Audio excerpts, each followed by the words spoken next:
મિત્રો આ ભરતીમાં ફોર્મ ભરવાનું ભૂલાય નહીં, કારણ કે અહીંયા જે પગાર છે એ 27,620થી શરૂ થાય છે। આ ભરતી કાયમી છે। ફોર્મ ભરવા માટે થોડોક જ સમય બાકી છે। અહીંયા જોઈ શકો છો તમે કે પગાર જે છે 27,620થી શરૂ થાય છે। મિત્રો આમાં જે બઢતી મળે છે એમાં 42,020 આનો પગાર છે। તો આ ભરતી કઈ છે અને તમે કઈ તારીખ સુધી આમાં ફોર્મ ભરી શકો છો, આ બધી જ આપણે વિગતે ચર્ચા કરીએ આજના વિડીયોમાં। મિત્રો અહીંયા જે જગ્યાઓ છે એ કેટેગરી વાઇઝ એસસીની 300, એસટીની 150, ઓબીસીની 540, ઈડબ્લ્યુએસની 200, જનરલની 810, એમ કરીને મિત્રો ટોટલ અહીંયા 2000 જેટલી જગ્યાઓ થાય છે। પગારની આપણે વાત કરીએ એ પ્રમાણે 27,600નો પગાર આપવામાં આવશે, જે શરૂઆતનો પગાર છે। મિત્રો આ ભરતી એસબીઆઈમાં છે। ઘણા મિત્રો એનું ફોર્મ ભરી દીધેલું હશે, જેણે ના ભર્યું હોય તે જરૂરથી આ ફોર્મ ભરી દે, કારણ કે ખૂબ જ સારી ભરતી છે અને કાયમી ભરતી છે। અને ફોર્મ ભરવા માટે 14/11થી શરૂ થઈ હતી અને 4/12 આની છેલ્લી તારીખ છે। મિત્રો આ ભરતીમાં જે તારીખો છે એ તારીખો અહીંયા આપી દીધેલી છે। એમાં ફોર્મ ભરવા માટે 4/12 આની છેલ્લી તારીખ છે। ફી ભરવા માટે પણ 4/12 આની છેલ્લી તારીખ છે, કારણ કે ઓનલાઈન ફી ભરવાની છે। કોલ લેટર ડિસેમ્બરના 3જા વીકથી નીકાળવાના શરૂ થશે। પ્રિલિમ એક્ઝામની તારીખ અહીંયા આપેલી છે 31 ડિસેમ્બર 2020ના 2જા, 4થા અને 5મી જાન્યુઆરી 2021 છે।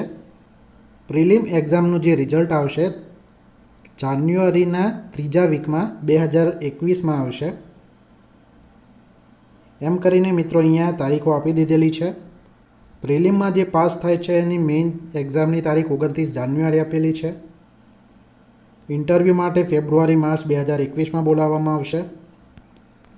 મિત્રો હવે આ ભરતીમાં જે લાયકાત છે એ કોઈ પણ ગ્રેજ્યુએટ હોવા જોઈએ આમાં। હવે જે મિત્રો ફાઇનલ યરમાં છે અથવા તો ગ્રેજ્યુએશન કમ્પ્લીટ નથી, તેમણે 31/12/2020 સુધીમાં જે ગ્રેજ્યુએશન કમ્પ્લીટ કર્યાનું જે સર્ટિફિકેટ છે એ જમા કરાવવાનું રહેશે। એજ લિમિટ 21થી 30 વર્ષ છે। એમાં જે રિલેક્સેશન મળે છે એ એસસી એસટીને 5 વર્ષનું, ઓબીસીને 3 વર્ષનું, પીડબ્લ્યુડીને જે એસસી એસટીમાં આવે છે એમાં 15 વર્ષનું, ઓબીસીમાં 13 વર્ષનું અને જનરલ ઈડબ્લ્યુએસને 10 વર્ષનું મળે છે। એક્સ સર્વિસમેનને 5 વર્ષનું મળે છે। હવે આમાં જે સિલેક્શન પ્રોસિજર રહેશે એ ફેઝ 1માં પ્રિલિમ એક્ઝામ લેવાશે, જે 100 માર્ક્સની રહેશે, જેમાં સિલેબસ ઇંગ્લિશ લેંગ્વેજ 30 માર્ક્સનું, ક્વોન્ટિટિવ એપ્ટિટ્યૂડ 35 માર્કનું, રિઝનિંગ અને એબિલિટી 35 માર્ક્સનું, એમ કરીને 100 માર્ક્સનું પેપર હશે, જેમાં 1 કલાકનો સમય આપવામાં આવશે। જે પ્રિલિમ એક્ઝામમાં પાસ થાય છે એમને મેઇન એક્ઝામ આપવાની રહેશે। એમાં ઓબ્જેક્ટિવ ટેસ્ટ લેવાશે, ડિસ્ક્રિપ્ટિવ ટેસ્ટ લેવાશે। ઓબ્જેક્ટિવ ટેસ્ટમાં 155 ક્વેશ્ચન હશે, 200 માર્કનું પેપર હશે અને 3 કલાકનો સમય આપવામાં આવશે। હવે અરજી માટેની જે ફી છે એ 750 રૂપિયા ભરવાની છે। આ 750 રૂપિયા જનરલ, ઈડબ્લ્યુએસ અને ઓબીસી કેન્ડિડેટને ભરવાના છે, અને એસસી એસટી અને પીડબ્લ્યુડીને કોઈ ફી નથી અહીંયા। હવે જે ચાન્સ મળે છે એ જનરલ અને ઈડબ્લ્યુએસને 4 ચાન્સ આપવામાં આવશે, જનરલ, ઈડબ્લ્યુએસ, પીડબ્લ્યુડીને 7 ચાન્સ આપવામાં આવશે, ઓબીસીને 7 ચાન્સ મળશે, ઓબીસી પીડબ્લ્યુડીને 7 ચાન્સ મળશે, જ્યારે એસસી એસટી પીડબ્લ્યુડી અને એસટી પીડબ્લ્યુડીને કોઈ રિસ્ટ્રિક્શન નથી। હવે અહીંયા તમારે અરજી કઈ રીતે કરવાની છે, તો 4/12 મેં કહ્યું એ પ્રમાણે છેલ્લી તારીખ છે, જે ઓનલાઈન વેબસાઇટ મેં ડિસ્ક્રિપ્શનમાં આપેલી છે, તેના પર તમે ડાયરેક્ટલી ક્લિક કરશો, તેનાથી તમે રજિસ્ટ્રેશન લિંક ઉપર આવી જશો અને આ લિંક ઓફિશિયલ વેબસાઇટ છે SBI કેરિયર, આની ઓફિશિયલ વેબસાઇટ છે એ લિંક આપેલી છે. તમારે આમાં પહેલાં રજિસ્ટ્રેશન કરવાનું રહેશે, ત્યારબાદ તમે ફોર્મ ભરીને ફી સબમિટ કરી શકો છો.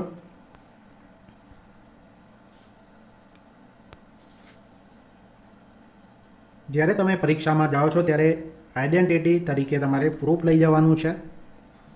આ પ્રૂફમાં પાસપોર્ટ હોઈ શકે, આધાર કાર્ડ અથવા પાન કાર્ડ હોઈ શકે, ડ્રાઇવિંગ લાઇસન્સ હોઈ શકે, વોટર આઈડી અથવા તો બેંક પાસબુક હોઈ શકે. એની સાથે તમારે એટેસ્ટેડ ફોટોગ્રાફ લઈ જવાનો છે. ત્યાં તમારું બાયોમેટ્રિક વેરિફિકેશન થશે. હવે જે એક્ઝામિનેશન સેન્ટર એટલે કે તમારો જે પરીક્ષા આપવાની છે એના કેન્દ્રો ગુજરાતમાં અમદાવાદ, ગાંધીનગર, આણંદ, હિંમતનગર, જામનગર, મહેસાણા, રાજકોટ, સુરત અને વડોદરામાં છે.